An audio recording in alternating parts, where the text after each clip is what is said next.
Fort Worth. This is Saturday, November 21st, 2020, and this is Unity Fort Worth's Pray-In. Welcome. Thank you for joining us. We use the daily word as part of our morning Pray-In,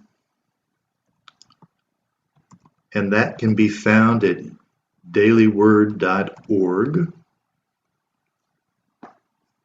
I don't seem to be able to spell this morning. That wouldn't be a new happening.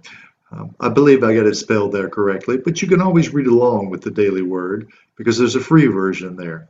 There are other opportunities to check out at that website for how you might subscribe, etc. But the free version is there every day.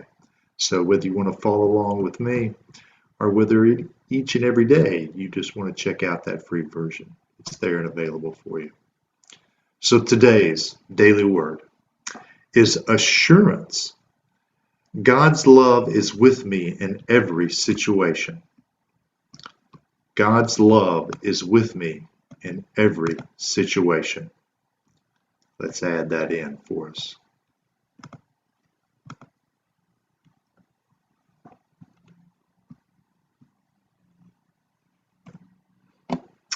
So God's love is with me in every situation. Let's say that together. God's love is with me in every situation.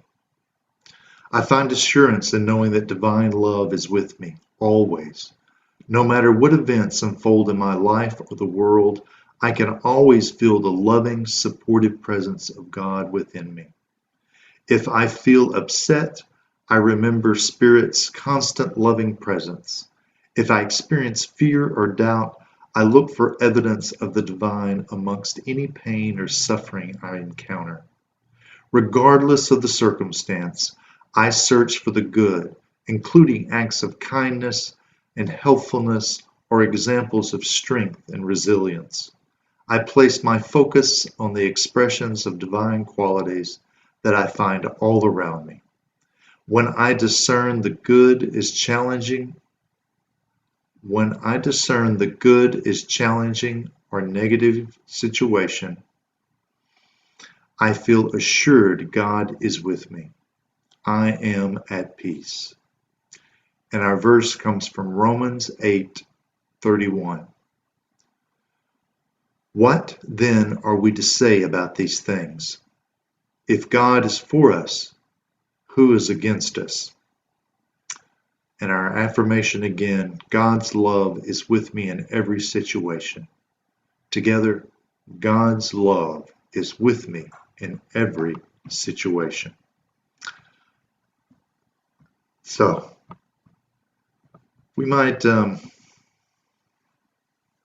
catch a few things in there that just make me pause a little because we're often given a personification when we read the daily word of God in this human characteristics, assigning attributes like God's love.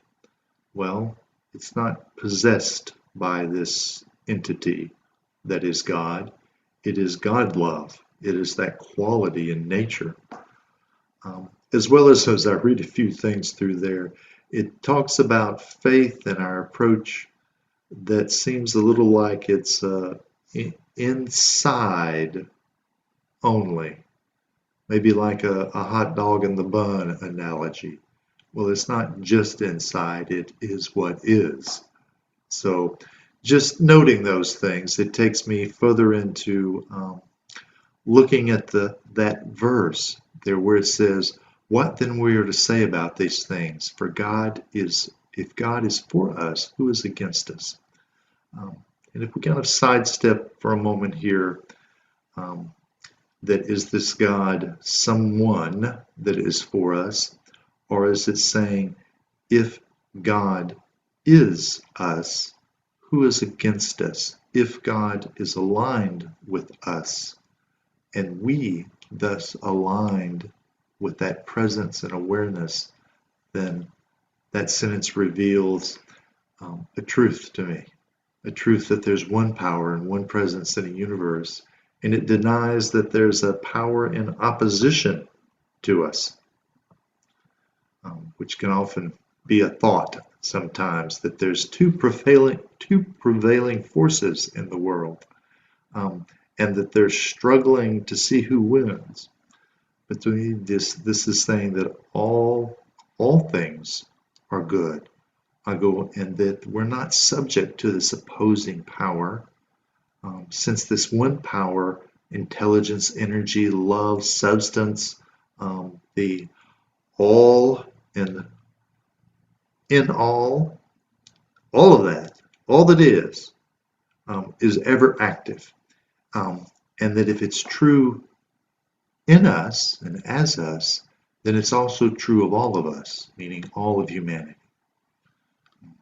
And since that good is who we are, and it's already given, we don't have to go find it, we don't have to seek it out. It's open for our use because it's already part, an experience. It's the essence of us. So to me, if I want to hold that understanding, in some ways I'm embracing faith. And Charles Fillmore says of faith that faith is spiritual assurance. It's the power to do the seemingly impossible. And that faith is a deep inner knowing that that which is sought is already ours for the taking. So that which is sought is already ours for the taking, because it's already ours. He also says that faith is more than belief.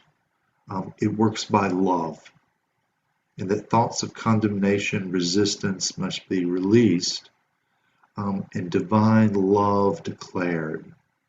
And that when faith is declared, then what we work with will be unhindered, and what we discover and reveal will be unhindered. So we develop love by aligning with infinite love, with divine love. And we do that by what? Praying and meditating, affirming that what we are is aligned and is that one, and is being expressed as that perfect love. Because love is a faculty, it's an idea. So this idea of oneness, because love is the idea, the faculty of oneness. It's the ability to think and feel at one with that which is divine, God, all of life. It's feeling and experiencing that at one. So to hold on to that God love, meaning to hold on, to bring it into the awareness that it's there, it's available, then we're to love ourselves. There's a great verse that reads along about you shall love the Lord your God with all your heart, with all your soul, with all your strength, with all your mind, and your neighbor as yourself. If you remember hearing something about that through your lifetime. If we're to love our neighbors as yourself, then that equates you have to love yourself to begin that process of loving your neighbor. So it's to love ourselves, and thus to love God that is, and to recognize that God is here where I am. And it's moving our level of love from this desire to have everything look as I want it, me, Russell, wants it to be, and moving into an image of having it be in God image. That is the expression and recognition of divine nature, not Russell nature. And it means to honor that presence, to recognize, to call forth that everything in our conversations, in our actions, whether it's our appetite, whether it's playing ball, whether it's driving the car, whatever it might be, that we're recognizing and honoring that presence, that divine love, that divine nature in all that is.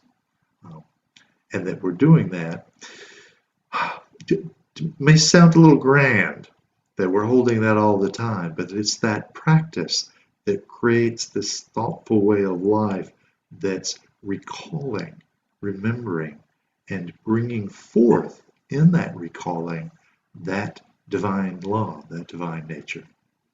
And it's being mindful of our own God love and God self that allows us to put our heart into our everyday life, that loving heart, that heart that is based in God love, not based in my human love that has its conditions.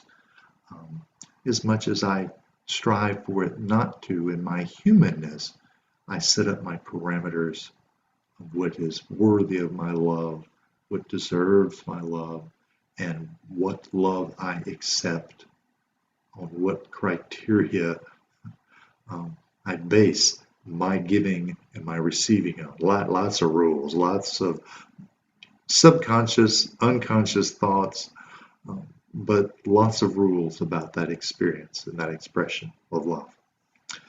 I find it curious that we look for love and crave for love in our life and don't take the step, often don't take the step to embrace God love, that truer depth of where our own love originates from. What do we think we're flowing when we flow love? We're in our hearts. It's God love. Albert Einstein said that honor your heart over your rational mind. Use your minds to serve and follow your heart. That our heart is such an important part of this God love, because it's the expression of God love moving through us as love. But it originates within us as a recognition place of our heart, because we understand so much about the center of our being our heart, but what's the true center of that being? What's the core that it comes from? What's the originator of that? It's God love. So God's love is with me in every situation was their affirmation. And I might evolve that to say God love as me in every situation. That is the calling for today when we talk about assurance, that there is faith in all things possible, in the miraculous, and that thus we're claiming forth, honoring, and repeatedly seeing that God love as me is in every situation. With that, let's take this into prayer. If you'd like to settle in, close your eyes, soften your eyes. Just in your breath as you exhale,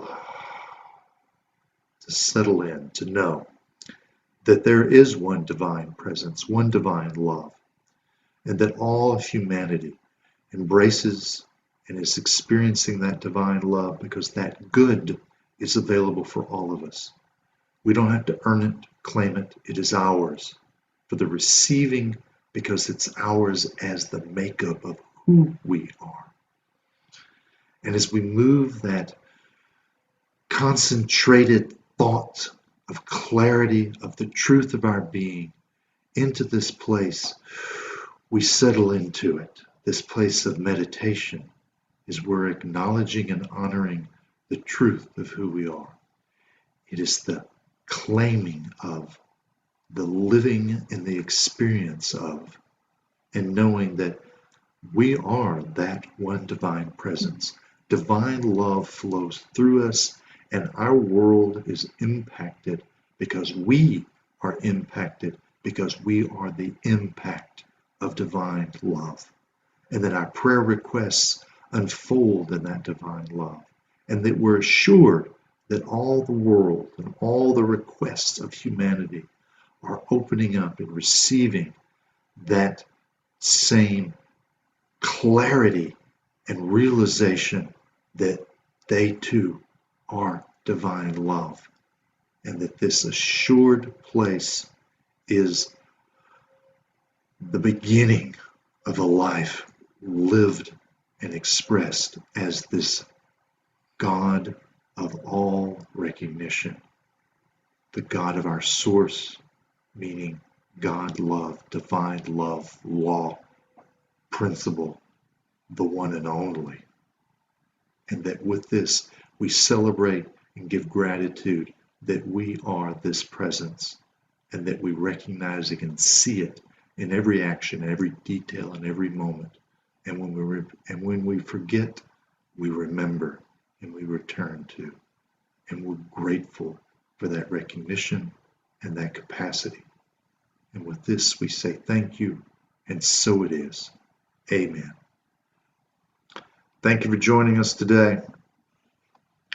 Look forward to seeing you another day, maybe at another event at Unity Fort Worth. And I invite you to go check out unityfortworth.org.